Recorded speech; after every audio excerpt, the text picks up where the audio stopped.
and welcome to Sinful Kitchen. Today we are going to make Hassleback potatoes. A Hassleback potato is an entire potato that has thin slices in it but remains intact at the bottom. What that does is when you brush oil and butter on it, it just soaks it up between the slices, and the result is somewhere between potato chips or potato crisps and a baked potato. They look fancy, but they're actually super easy to make. So I have a few different examples for you here.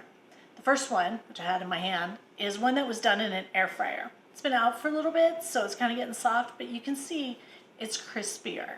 I like the air fryer method, and that's the one I'm going to show you today. This other one was done in an oven. You can do it in an oven as well, same method. It just isn't going to be as crispy as an air fryer. Then I have a couple of little teeny tiny potatoes. And they're actually really cute to do like this. They're super easy. There's really no difference. You're just going to use a smaller knife. And then finally, I have a sweet potato, which is ideal for the holidays. This one I brushed with butter and I put brown sugar on it. And then I put it in the air fryer. The result is literally the most holiday delicious Hassleback potato you can imagine. Okay, the first thing you want to do is select your potato. I'm going to use a russet. I find they work great, they're inexpensive, everything about them is perfect. You want to aim for the potatoes that you're using to be roughly the same size. That just makes it easier to cook, like everything cooks evenly. I like a russet that fits in my hand. So you're going to take your russet. The next thing you want to do is put stability around it so that you can get those slices, but also not cut all the way through. You can use chopsticks, knives, or my favorite over here are wooden spoons. They have a thicker base, so I kind of benefit from that thicker base. I'm just going to put it on both sides, and then you're just going to grab your chef knife or whatever knife you want. The way I think it works the best is you want to take your thumb and your middle finger and put it on the spoon or the base, whatever it is, and then put your index finger right before the slices. And then you're just going to go straight down. You want the slices to be straight down. If they go at an angle, you're going to cut into the next slice, and you don't want that. If you do, and the slice becomes dislodged, that's okay, just stick it back in there. So we're just going to keep cutting. You can make these as thin or thick as you want. I tend to make mine thicker. I think that's probably, I'm just always worried I'm going to cut myself. So anyway, you just keep going, just slice straight down, and then about halfway to 2/3, what I like to do is flip it around and just repeat. Oh, see? Oops. Thought I heard that. We're just going to stick that back in and pretend it never happened.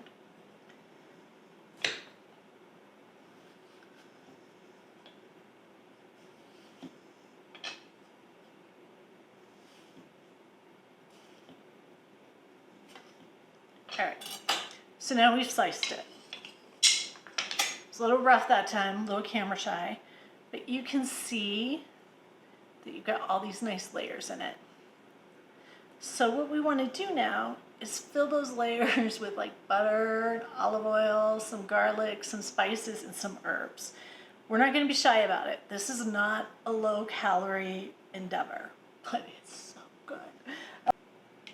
So what I have here is a ramekin that's filled with equal parts butter, olive oil. I have some fresh garlic, and I have some Italian seasoning in this. Normally, I probably wouldn't do this on the countertop like this, but it works well to show you. So I'm going to take a pastry brush. You can use anything. If you don't have a pastry brush, you can just pour the butter over it. It's all good. And we're just going to brush the top. We're going to be generous. And then you're going to try to get in these little nooks and crannies in here in between the slices. It's not easy this first go around. But just do your best. If you don't get it, it's okay. Sometimes you just put more on the top, help it go through. All right, so that's done. Now what we're going to do is we're going to put it in the air fryer at 350 for 15 minutes. Then at 15 minutes, I'm going to pull it out, and then I'm going to put more butter on it. And it's going to be easier at that point because this will have fanned out a little bit. You do want to get down in the nooks and crannies with the butter on that second helping especially, because that is going to be what makes it crisp, as opposed to just kind of like a steamy baked potato. All right, now it's time to pick back up. This Hassleback potato has been in the air fryer for about 15 minutes. what I need to do is put in more of my butter and oil mixture in it, and it's gonna get now deeper into the cracks and just kind of make it more crispy. Okay, my Hassleback potato has been in the air fryer for 15 minutes. Now it's ready for me to do the second application of like the butter oil mixture. You don't want to skip this step. This step is really, really important because at this point you can see that the potato has fanned out a little bit. It's kind of moving around. Actually, you know what? I'm just gonna do that. A little easier to see. So you can see that the potato is fanned out. It's easier now to kind of get into those nooks. It's pretty hot, but you can see it. So what we want to do now is apply the butter and oil again and get deeper. Sorry, my doggy Dolly's looking for food. She smells it.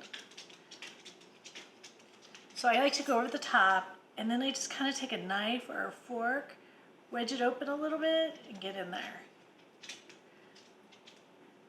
I know this is a little bit more work, but trust me, this makes all the difference.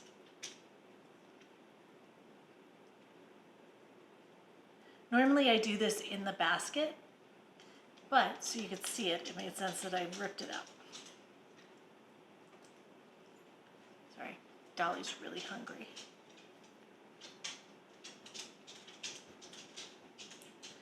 All right, I'm gonna get a little bit more on top. And then this is gonna go back in the air fryer for 15 minutes. This is another group that I did, another batch I did, and I was able to fit 5 in this air fryer, which makes it nice. And I'm just gonna lift them up. They're just kind of hot, but when I use the tongs, they fall apart.